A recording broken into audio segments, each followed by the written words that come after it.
토론을 했었습니다. 그때 시간이 너무 부족해서 많은 이야기를 못했는데 오늘 네 분 다시 모시고 이야기를 또 나눠보도록 하겠습니다. 네, 오늘 함께 하신 분 소개해드리겠습니다. 윌섬센터 황태순 수석연구위원, 그리고 용인대 최창렬 교수, 리얼미터 이택수 대표, 이화여자대학교 윤은정 학생 함께했습니다. 네, 안녕하세요. 어서 오십시오. 안녕하세요. 네, 반갑습니다.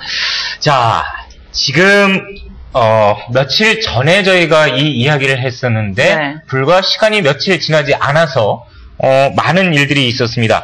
안철수 교수가 입장을 곧 발표하겠다라고 이야기를 하고 또 민주당 문재인 후보는 지금 11연승제를 달리고 있습니다. 네. 과연 연승으로 결선 투표 없이 끝날 것이냐 여러 가지 많은 변수들이 생겼고요. 또 새누리당 박근혜 후보는 과거사 관련 발언 때문에 곤욕을 치르고 있습니다.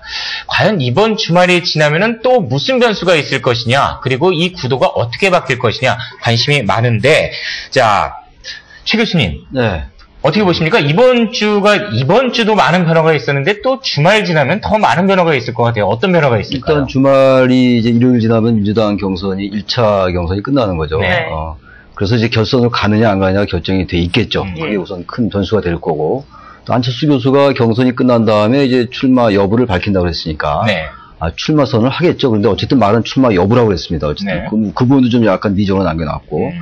또 이제 박근혜 후보가 최근에 이제 그 10일날 인혁당 사건에 대한 두 개 판결이 있다라는 그 발언 이후에 네. 당 내외 그리고 사회 여론이 별로 안 좋았지 않습니까? 네. 그 부분에 대해서 어제 수위도 좀 낮췄고 그래서 마지막 최종 판결을 존중한다는 말도 했어요. 네. 그래서 지금 유가족을 만난다는 말도 하고 있고 네. 해서 박근혜 후보의 그 인식이 어떻게 바뀔 것이냐, 단순히 그냥 유족을 만나는 것으로 끝나는 것인지, 그리고 유족 만나는 것도 지금 박근혜 후보의 어떤 유신이라든지 긴급조치라든지 인혁당 사건에 대한 확실한 그러한 그 사과나 반성이 전제되지 않고 의미도 없고 아마 만나주지 않을 겁니다. 어쨌든 그러한 것들이 어떻게 변하냐에 따라 가지고 굉장히 다음 주가 어떤 대선 초반에 있어가지고 굉장히 중요한 계기가 될 것 같다라는 생각이 듭니다. 네. 네. 황태순 연구위원님. 지금 새누리당이 과거사 발언 문제 갖고 상당히 네. 곤욕을 치르고 있지 않습니까? 그렇습니다. 박근혜 후보 같은 경우는 일단 유족들에게 사과한다라고 얘기했지만 이 인혁당 사건에 대한 성격 자체에 대해서는 별다른 입장을 내놓고 있지 않습니다. 그렇죠. 어쨌거나 지금 다소 위기 상황인 것은 분명해 보이는데 네. 어떤 방식으로 헤쳐나갈 수 있을까요? 사실 보면은 인혁당 문제를 비롯해서 유신 문제, 5.16 문제, 긴급조치 문제 이 모든 것이 그 당사자가 바로 박정희 전 대통령입니다. 네. 또 박정희 전 대통령은 박근혜 현 후보의 아버지이기도 하죠. 즉 부녀지간의 문제와 또 이른바 차기 지도자를 갖다 지향하는 대선 후보로서 네. 그 전 정권과 어떠한 식으로 관계 규정을 하느냐 이 두 문제에 대해서 아직 박근혜 후보가 확실한 자기 정리가 안 된 것 같습니다. 그러다 보니까 지금 본인이 자기 정리가 안 되다 보니까 측근들 를 중심으로 참모들도 우왕좌왕하고 네. 그러한 것들이 국민들 눈에는 이제 전체적으로 좀 갈팡질팡하는 모습으로 투영되고 있다. 네. 그렇게 볼 수 있겠습니다. 예. 자, 이번 대선을 앞두고 가장 키워드로 떠오른다. 이랬던 얘기가 사실 경제 민주화거든요. 경제 민주화에 대한 논쟁이 지금 수면 위로는 많이 드러나지 않고 있는 상황이지만 내부에서 많이 이뤄지고 있습니다. 여야에서는 경제 민주화에 대한 얘기가 다른 건 당연하고요. 사실 이제 여권 내에서 새누리당 안에서도 굉장히 다른 모습을 보이고 있는데 일단 김종인 전 의원과 이한구 원내대표가 상반된 입장을 보이고 있지 않습니까? 이 경제 민주화에 이제 새누리당에서 보는 경제 민주화에 대한 이야기 한번 해주시겠습니까? 네, 최 교수님. 새누리당의 경제 민주화 실천 모임이 있지 않습니까? 네. 남경필 의원이 주도하는 모임이 있는데 거기서 내는 목소리와 당 지도부의 목소리가 상당히 다릅니다. 지금 네. 이제 앵커께서 잘 말씀해 주셨는데 그리고 또 하나 지금 이한구 원내대표와 김종인 행복위원장의 그 경제 민주화에 대한 개념 자체가 다른 것 같아요. 네. 더구나 이제 이한구 원내대표는 경제 민주화라는 용어 자체가 대단히 좀 모르는 용어다 뭐 이런 얘기를 했어요. 근데 네. 경제민주화라는 용어는 헌법 119조 2항에 정확하게 나와 있어요. 네. 경제민주화에 대한 국가의 규제와 조정할 수 있다고 정확하게 나와 있는데 어쨌든 그런 얘기를 네. 하고 있고 또 하나 최근에 또 김종인 위원장이 박근혜 후보가 했던 얘기가 있습니다. 그 증세와 이제 그 복지에 관련된 문제였는데 네. 증세와 복지에 관련된 문제에 대해서 간극이 있다란 말을 김종인 위원장이 어떻게 해석했느냐 하면은 대타협이 필요하다라는 생각을 얘기했는데 네. 거기에 대해서 증세로 해석되는 것 같으니까 박근혜 후보가 그게 아니다라는 얘기도 했어요. 그래서 어쨌든 이 내부에서 별로 일관성이 없이 이렇게 경제민주화라는 그 이슈는 제기를 했는데 상당히 일관성이 없어 보인다라는 얘기입니다. 그리고 경제민주화라는 것도 지금 우리가 역사 인식 얘기를 많이 하고 있지 않습니까? 근데 경제민주화도 민주주의입니다. 네. 정치민주주의고 경제민주주의거든요. 그래서 기본적으로 정치사회적인 민주주의에 대한 인식이 전제되지 않는 한 경제민주화가 당연히 그런 결과를 귀결시킬 수밖에 없다라고 저는 봐요. 민주통합당도 마찬가지입니다. 민주통합당도 지금 그 종합소득과세에 대한 것도 이 하향선이 2천만 원에서 3천이 왔다 갔다 해요. 지금 여전히 또 민주통합당은 오로지 이제 인혁당 사건, 긴급조치 이런 것에 유신 이런 것들에 묻혀있다 보니까 경제민주화에 대한 이슈를 선점할 수 있는 것임에도 불구하고 타이밍도 놓치고 있다 이렇게 생각을 합니다. 이 대표님. 요즘 들어서 경제민주화가 사실 수면 밑으로 가라앉은 것은 좀 맞죠? 그렇습니다. 지금 민주당 같은 경우 아직 그 당내 경선 기간이기 때문에 경제 민주화를 주된 이슈로 내세울 수는 없는 상황이고요. 현재까지는 경제 민주화가 이제 새누리당 내 이 갈등 요소로 비춰지면서 어떻게 보면 여야 간의 이 대결 구도가 아니라 당내 대결 구도로 바뀌면서 일단 경제 민주화 프레임은 여당 중심으로 가고 있습니다. 그리고 그 박근혜 후보 입장은 여의도 연구소 입장과 지금 그 선을 같이 하는 것 같고요. 일단 재벌 개혁보다 재벌 그 개혁에는 찬성하지만 재벌 해체는 이제 반대하는 뭐 그런 양상으로 가고 있는데요. 일단 뭐 말씀하신 대로 경제 민주화는 지금 조금 뭐 이후에 경선이 좀 지난 이후에 좀 화두가 될 것 같습니다. 이 경제 민주화 이야기를 하는데 이 대표님께 좀 계속해서 여쭤보겠습니다. 근데 사실 헌법상에 경제민주화라는 조항이 있다, 이런 말이 있다라고 하지만 사실은 저도 이 경제민주화 하면 구체적으로 뭘 어떻게 하자는 건지는 잘 개념이 안 잡히거든요. 일반 국민들도 좀 비슷하지 않을까라는 생각을 추측을 해보는데요. 사실 뭐 저도 경제민주화하면 뭐 떠오르는 이미지 이제 구체적이지 못한데요. 일단 여론조사를 해보면 경제민주화도 이제 유권자들이 굉장히 많이 꼽고 있는 반면에 경제 성장도 여전히 많이 꼽고 있습니다. 이명박 대통령이 집권하면서 이 계층 간 갈등이 좀 심화되면서 특히 이제 중소기업이나 서민들이 좀 박탈감을 갖고 있는 건 사실인 것 같고요. 그런 차원에서 경제 민주화라고 하면 이제 계층 간의 갈등 또 빈부격차를 좀 줄여주는 쪽으로 좀 생각을 하는 것 같습니다. 그럼에도 불구하고 경제 성장에 대한 또 유권자들의 뭐 열망은 또 분명히 뭐 있는 것으로 보이고요. 학생 패널로서 오늘 이 자리에 그 대학교 졸업생 자격으로 오신 분입니다. 윤은정 씨. 자, 경제 민주화라고 처음 정치권에서 이야기 나왔었을 때 감이 좀 잡히셨어요? 먼저 감이 잘 안 왔던 게요. 이게 어떻게 보면 진정으로 이제 정당에서 경제민주화를 이끌어내려고 이런 논의를 이끌어낸 건가? 혹은 중위투표자 정의라고 하는데요. 그 표심을 잡기 위해서 점점 더 보수고 진보고 상관없이 중간으로 수렴하기 위해서 이런 키워드들을 가지고 온 것인가라는 좀 처음에는 의심이 좀 들었습니다. 그렇다면 지금 경제민주화 이야기가 많이 나오고 있고 윤은정 씨 같은 경우는 대학교 졸업을 앞두고 직장을 잡아야 되잖아요. 직장을 구해야 되는데 전체 직장인들이 고르게 월급을 좀 평등하게 받는 그런 직장을 선택하고 싶으십니까? 능력에 따라서 많은 이런 차별을 주는 그런 직장을 선택하고 싶으십니까? 어떠세요? 네, 먼저 이제 자본주의의 기본적인 윤리는 본인이 열심히 노력하고 노동한 만큼의 대가를 받는 거잖아요. 근데 그 이전에 앵커님께서 말씀하신 그 이전의 측면도 좀 중요하다고 생각을 해요. 그 왜냐하면 먼저 본인의 능력과 받는 것도 중요하지만 어떻게 보면 그 승자독식 구조로 이제 평화가 될 수도 있거든요. 그러니까 그러한 과정 속에서 우리나라나 어떤 신자유주의 경제 체제를 선택한 국가에서 이제 폐해가 정말 많이 나타났기 때문에 그 말씀하신 그러니까 둘 중에 하나만 골라라 이런 선택보다는 그 두 가지 고려가 돼야 된다고 생각을 합니다. 어느 정도 반영은 돼야 된다라는 말씀이신데요. 자, 경제민주화에 대해서 여러 가지 얘기를 나눠봤는데, 이제 경제민주화라는 주제에 대해서 사실 민주통합당이 먼저 선점할 수도 있었지만, 이걸 놓치고 있는 부분이 있는데요. 민주통합당은 지금 경선이 종반부로 치닫고 있습니다. 근데 경선에서 이제 후보가 아직 결정되지 않았음에도 불구하고, 단일화 얘기가 나오는 게 조금 아쉽긴 하지만, 이제 단일화에 가장 많이 초점이 맞춰져 있는 것 같은데, 이 단일화 시점에 대해서 얘기를 한다면, 어느 시점이 가장 좋을 거라고 생각하십니까? 황 의원님? 단일화 시점 우선 오늘 16일 내지는 23일 민주통합당 후보가 선출되고 다음에 안철수 교수가 입장을 분명히 해야 됩니다. 근데 이 안철수 교수가 좀 어떤 행보를 취할지 사실 우리가 이제 관심을 갖고 지켜봐야 되는 것이 이것이 후보 단일화 한다면은 단일화를 할 것인지 아니면 안철수 교수가 계속적인 제3지대에서 독자적 출마를 고집할 것인지 이것도 두고 봐야 될 문제고 단일화를 한다면 그 방식은 정치적 담판에 의한 단일화가 있을 수가 있고 또 보면은 뭐 옛날 정몽준, 노무현, 또 박원순, 박영선 이와 같이 어떠한 형태든지 여론조사나 국민 참여가 있는 가운데 하는 방식인데 결국 그 단일화 그 지루한, 어떻게 보면 약간 국민들 입장에서는 지루할 수도 있고 흥미진진할 수 있습니다. 예. 그와 같은 기간이 아마 이제 안철수 교수의 출마를 전제로 말씀드리는 겁니다. 네. 한다면은 11월 25일 후보 등록 직전까지 끌고 갈 가능성이 큽니다. 왜냐, 그것이 가장 모든 초점이 단일화에 모이기 때문에 네. 여타의 검증이라든가 공격을 갖다가 하기가 쉽지 않습니다. 예. 그런 상태에서 25일 후보 등록일 하면 전전일쯤 한 11월 23일, 11월 23일에 지금 국회가 끝나게 돼 있거든요. 예. 그날이 금요일입니다. 그러니까 그 즈음에서 극적인 단일화, 뭐 정치적 단판이든 네. 과거 김대중, 김종필의 단판도 10월 27일 날, 그리고 11월 3일 날 사인했고요. 네. 그다음에 정몽준과 노무현의 단일화도 11월 23일 날 이루어졌습니다. 그렇기 때문에 이것은 단일화가 후보들이 범야권의 범위 내에서 단일화를 한다면 가급적 어떻게 보면 네. 흥미진진한 흥행 요소를 갖다가 가미하면서 최종 순간까지 끌고 갈 가능성이 크다고 보죠. 네. 이 대표님, 네. 지금까지 단일화는 주로 여론조사라든가 뭐 특정 네. 시점을 정해놓고 이 당시에 한 여론조사로 누가 앞서느냐 네. 뭐 이런 식으로 결정되지 않았습니까? 네. 근데 지금껏 생각을 해보면 여론조사 네. 결과에서 후보로 나갔던 사람한테는 정치적으로 큰 득이 되지만 그 여론조사 결과에서 패했던 사람들은 정치적으로 그만큼의 위상을 다시 갖지 못하고 네. 뭐 크게 후퇴하는 경우가 대부분이었거든요. 네.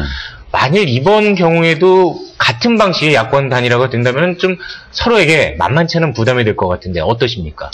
뭐 정몽준 이제 예. 의원의 경우에 이제 해당되는 얘기 같은데요. 뭐 당시에 이제 그 대선 전날 그 승복하지 않았던 모습 때문에 좀 네네.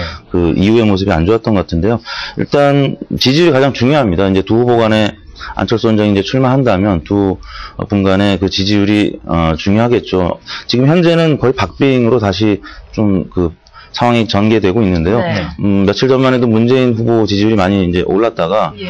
정준길 씨 관련 택시기사의 이제 인터뷰 때문에 안철수 원장이 다시 지지율이 이제 오르고 있는 상황입니다. 네. 그렇기 때문에 지금 현재는 박빙이고요. 아까 말씀하신 대로 11월까지 계속 지지율 추이를 봐가면서 아하. 지지율이 이제 안철수 원장 같은 경우가 지지율이 떨어지게 되면 네.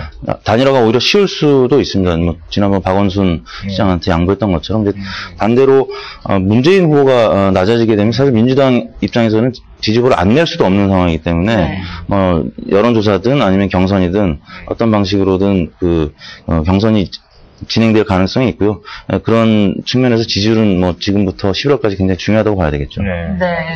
자, 윤은정 학생이 보기에는 이제 안철수 교수와 또 민주통합당의 어떤 후보가 되든 문재인 후보가 되든 어떤 후보가 되든 민주통합당 후보와의 이제 단일화가 이루어질 거라고 생각했을 때 학생들 간에 얘기를 할 때 어느 쪽으로 얘기를 합니까? 어떤 부분이 좋겠다, 어떤 방식이 좋겠다 이런 얘기를 좀 합니까? 네, 안 그래도 이제 어제 친구들이랑 네. 얘기를 한번 나눠봤었는데요. 예. 먼저 이렇게 무소속 출마 같은 제3의 길을 택하는 게 좋다라는 친구들의 입장은 그동안 안 원장은 정파적 이익을 대변하지 않았고 새로운 정치적 노선을 제시한 인물인데 이제 와서 합당을 하게 되면 네. 이것은 이제 와가지고 정파 이익을 대변하는 꼴이 된다. 예. 그러니까 아무래도 여야를 아우르는 전략이 훨씬 더 정치적 의미가 있다라는 입장이 있었고요. 네. 근데 저는 좀 반대 입장입니다. 사실 네. 정치는 시스템이고 현실이지 않겠습니까? 네. 그러니까 이렇게 했는데도 사실 당선이 안 되면 네. 그리고 이제 여러 가지 정치적 노선이 좌절이 되면 어떻게 보면 좀 의미가 없지 않을까라는 생각이 들고요. 우리나라와 그 민주주의 전체 국가와 우리나라 헌법에서는 기본적으로 정당 정치를 기본으로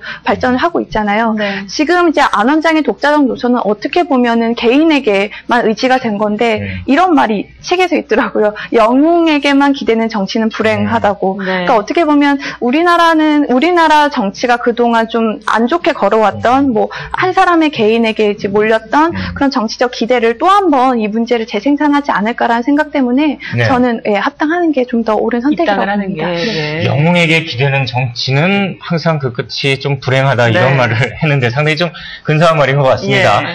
하지만 여태까지 이 대선을 보면 많은 국민들께서는 선택을 새로운 영웅 찾기 뭐 이런 작업에 몰두하신 것이 아닌가 이런 생각도 나름 해보는데 네. 자 이번에는 그 2012 대선 과연 각 후보자들 간의 장단점은 무엇이 있을지 한번 네. 분석을 하고 이야기 나눠보는 시간 가져보도록 하겠습니다. 네. 최 교수님, 교수님이 보시기에 지금 새누리당 박근혜 후보 최고 장점으로는 뭐 꼽으실 수 있겠습니까?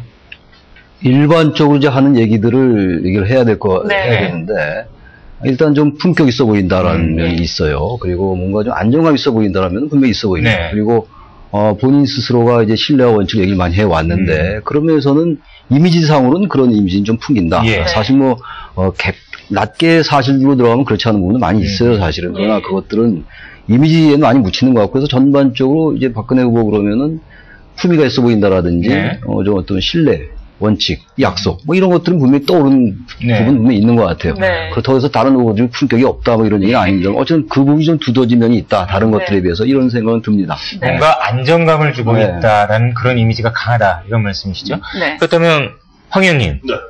굳이 단점을 꼽자면 어떤 걸 꼽을 수 있을까요? 아버지죠. 아버지 박정희 시대. 사실 예. 박근혜 후보에게 아버지 박정희 시대는 박정희와 박정희 시대는 큰 자산이기도 하면서 예.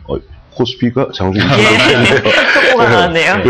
큰 자산이기도 하면서 네. 넘어야 될 부채임의 산입니다. 예. 그러니까 지금 박근혜 후보가 지금도 보면은 뭐 과거사 역사 인식 문제라든가 등등의 문제들이 결국 그 아버지 시대와 또 연관이 될 수밖에 없는 네. 것이거든요. 그러니까 이 박근혜 후보의 뭐 개인적인 단점이 뭔지는 모르겠습니다만은 정치인으로서 대권 네. 후보로서의 박근혜의 가장 큰 뭐 위협 요소이자 네. 또 단점, 우리 흔히 스와트 분석할 때 네. 그 어떤 위기 요소라든지 약점이라 할 수 있으면 결국은 그 아버지 시대가 위협 요소이고 그것을 갖다 제대로 극복하지 못하는 예. 그것이 바로 그 개인의 퍼스널리티 약점인 것이죠. 네. 한마디로 지금의 박근혜 후보를 네. 만든 토양이 또 지금은 단점으로 작용하고 발목을 있다. 잡는 또 박근혜 발될 수 후보가 있다는 어떻게 거죠. 대응을 하느냐에 따라서 그게 장점이 될 수도 있고 단점이 될 수 있는 아주 중요한 부분일 것 같은데요.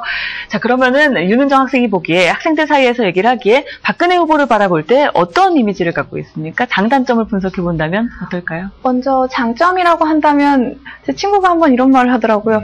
박근혜 후보는 정신력이 멘탈이 네. 갑인 것 같아. 네. 소위 이제 요즘 시체말로 그렇게 표현을 하는데요. 네. 그러니까 우리가 알다시피 굉장히 역사적으로 어떻게 보면 개인에게 비극이었고 굉장히 정말 견뎌내기 어려웠던 문제들을 다 이겨내고 네. 이 정도의 정치적 입지를 여성으로서 좀 부과한다는 건 좀 높게 평가하는 반면에 선생님께서도 말씀하셨지만 지금 최근에 뭐 인혁당 사건, 고 장준하 선생님 이런 문제도 있고요.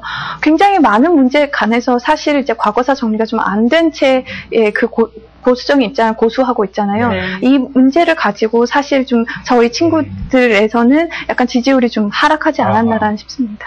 이 대표님, 방금 이 장점 단점 이야기를 했는데 네. 그 참 독특한 부분 중에 하나가 박근혜 후보의 지지율 부분이거든요. 네.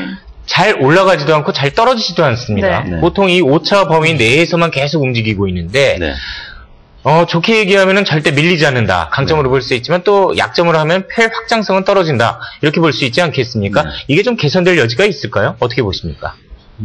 박근혜 후보가 지금 지지율이 대략 40에서 45%를 기록하고 있는데요. 네. 대략 박정희 전 대통령이나 뭐 유경수 여사로부터 물려받은 그 유산이라고 할 수 있는 지지율은 한 20에서 25% 정도로 보고 있고요. 예.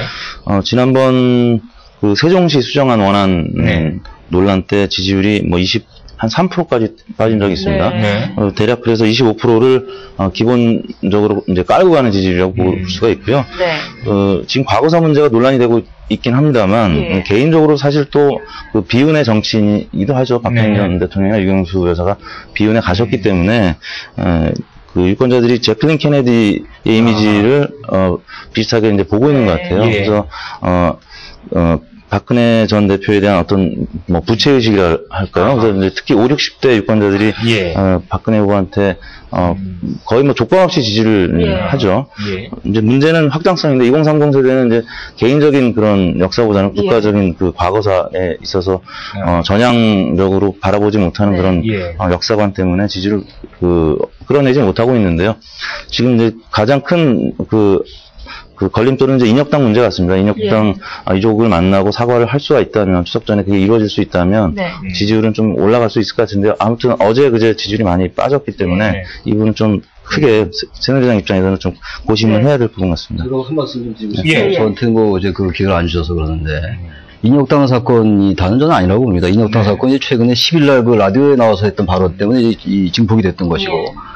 또 아까 학생이 그 과거사 정리가 안 돼 있다고 그러는데 저는 그 얘기도 약간 이의를 제기하고 싶은 게 과거사 정리가 돼 있어요. 박근혜 후보는 확실한 소신이라고 저는 봅니다. 그러니까 아버지에 대한 그 생각과 공적인 내가 국가 운영을 담당한 지도자가 되겠다는 것 사이에서 상당히 지금 경계선에서 애매모호한 입장을 취하고 있다. 다시 말하면은 과거의 유신이라는 것이 정말 필요했던 것이 아닌가라는 생각. 5.16은 정말로 일부 군인들이 정권을 찬탈한 정변이었음에도 불구하고, 그리고 역사 교과서에 그렇게 기술되어 있음에도 불구하고, 이미 사법적 판단, 형법적 판단이 내려진 거예요, 지금. 그럼에도 불구하고, 그것은 필요했던 것이라는 전 소신이 있다고 봐요. 그래서 그 과거사정리가 돼 있는 겁니다, 나름대로. 사실 정리는 정리돼 있는데, 투표에 있어서 국민의 국민의 보편적 인식과 맞지도 않고, 또 5.16은 사실은 계층과 또 어떤 지역이나 이런 데 따라서 상당히 또 엇갈리는 것도 사실이거든요. 그래서 그런 부분에 대해서 득표의 관점에서 지금 입장을 어떻게 정리할 것이냐, 수위를 어떻게 조절할 것이냐 문제라고 좀 봅니다, 지금. 바로 그렇기 때문에 그것이 전향적으로 바뀌는 어렵다고 저는 생각을 해요. 그 부분이 굉장히 박근혜 후보 본인에게도 비극인 것이지만, 대한민국 전체 앞으로 미래에 있어서 대단히 중요한 문제다. 단지 유족을 만나고 안 만나고 이런 게 뭐가 그렇게 중요하겠습니까?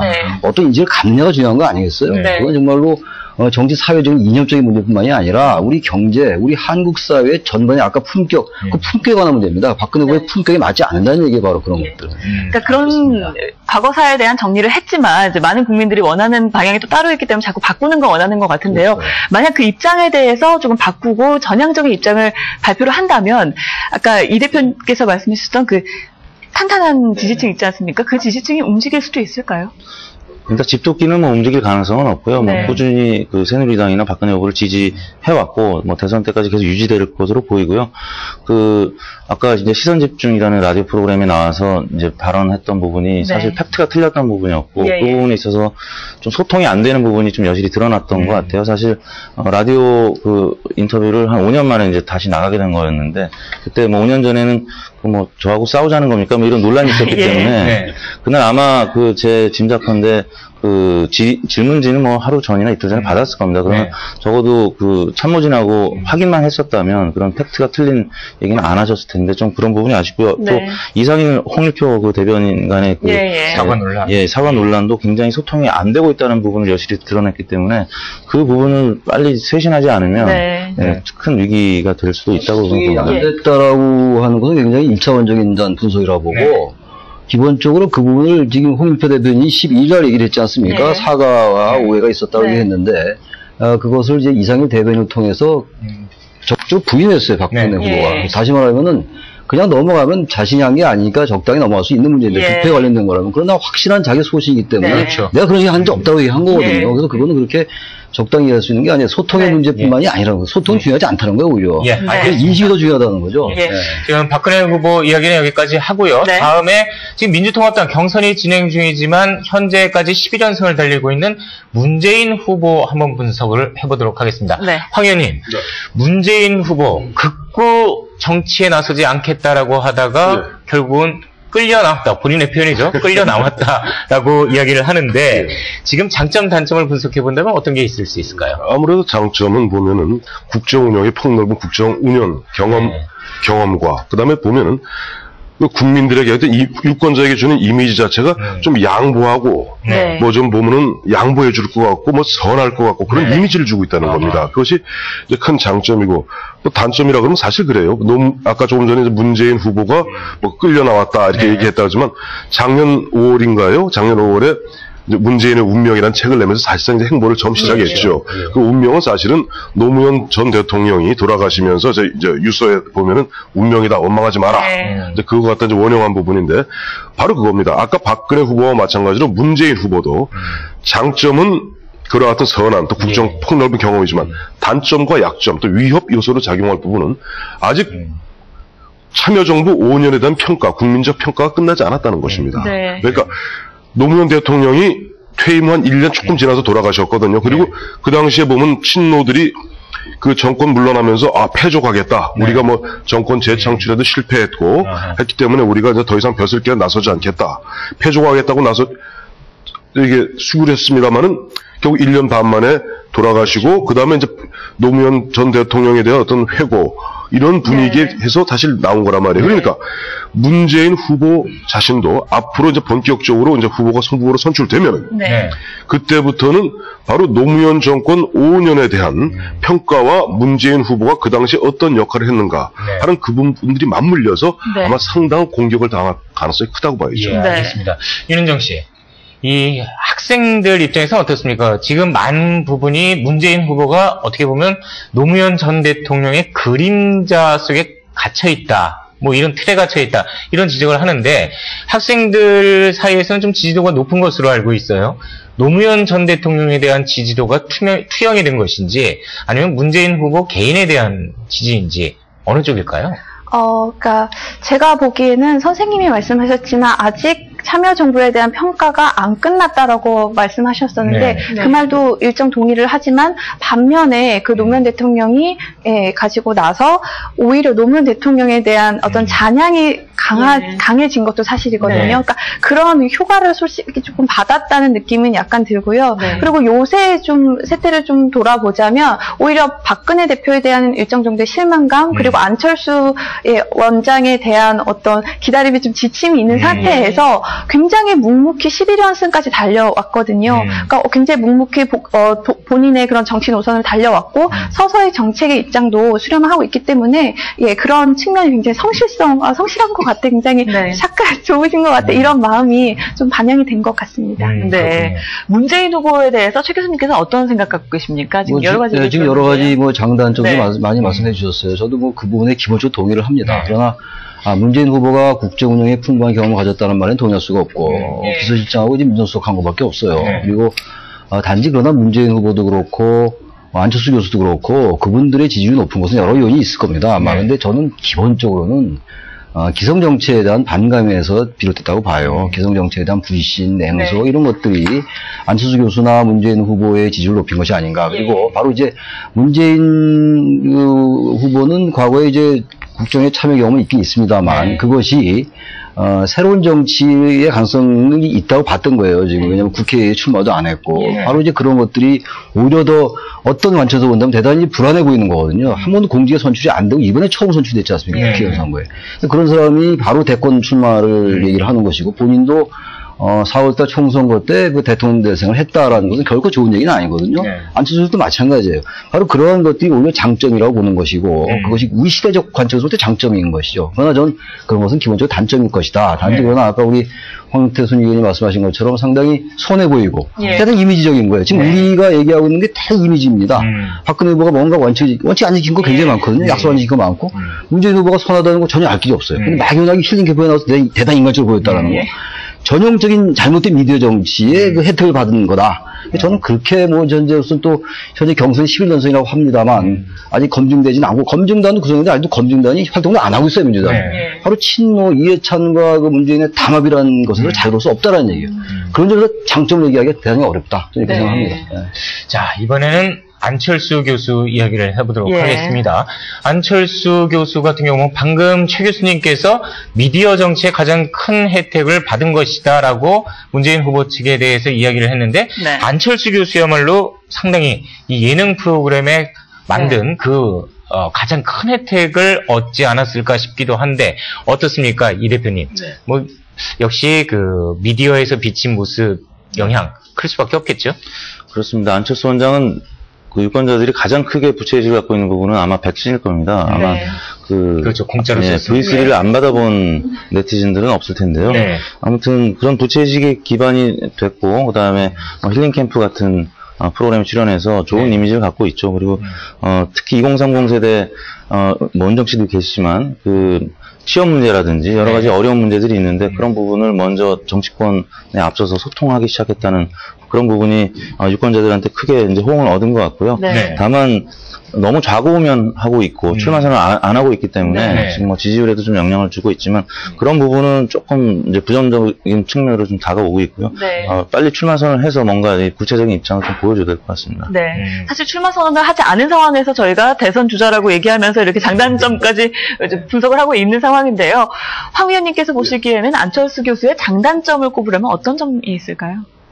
안철수 교수의 장점은 아무래도 보면은 지금 우리가 이제 이 시대 정신하고 굉장히 맞아떨어진다는 겁니다. 지난해 9월 달에 불었던 이른바 안철수 바람이라는 것은 방점을 갖다 안철수에 찍을 것이 아니라 바람에 찍어야 됩니다. 지치고 힘들고 기성 정치에 대해서 화가 나고 정당에 대해서 진짜 버리고 싶은 그런 분위기에서 전혀 새로운 패러다임으로 나타나는 것이 안철수고 그런 걸 기대했던 바에 있었던 그 타이밍도 맞네요. 타이밍도 절묘하게 맞았던 거죠. 그래서 안철수의 장점은 어쨌든 시대적 흐름과 맞는다는 것은 큰 장점이라고 볼 수 있고 단점은 조금 전에 우리 이택수 대표께서도 말씀하셨지만은 어떤 신중하다 못해서 그 좌고 우면 신중하다 못해서 사람을 지치게 하는 또 대통령이라는 것은 무엇보다도 통찰력과 결단력이 있어야 됩니다. 그리고 우리 국민들의 입장에서 볼 때는 대통령 선거라는 것은 대통령 한 사람을 뽑는 인기 투표가 아닙니다.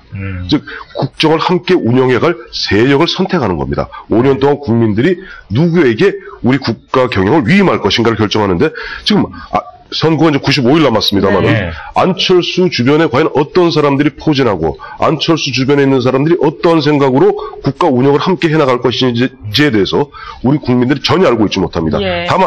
다만 짐작하고 있을 것은 만약에 안철수 교수가 나와서 민주당과 민주통합당과 후보 단일화를 해서 대통령 후보가 된다면은 민주통합당 사람들을 갖고 좀 힘을 빌어 쓰는 뭐 이런 좀 빌려 쓰는 뭐 그런 정도겠지 하는 생각뿐이지 과연 안철수 교수가 어떠한 그 패러다임으로 어떤 비전을 갖고 새로운 5년 후에 그림을 그리고 있는지 아무도 알고 있지 못하기 때문에 뭐 그런 것은 큰 단점이라 할 수 있겠죠. 네, 알겠습니다. 사실 지금 3명을 이야기를 했습니다. 박근혜 후보, 그리고 문재인 후보, 안철수 교수, 각각의 장단점에 대해서 이야기를 해봤는데, 아마도 이 분들 중에서 2012 국민의 선택을 받기 위해서 나오실 것으로 예상이 됩니다. 과연 우리 국민들 누구를 선택할지 모르겠지만, 조금 더 나은 미래, 또 더 좋은 우리 대한민국을 위해서 현명한 선택이 있지 않을까 싶습니다. 오늘 네 분 나와주셔서 감사합니다. 고맙습니다. 네, 감사합니다.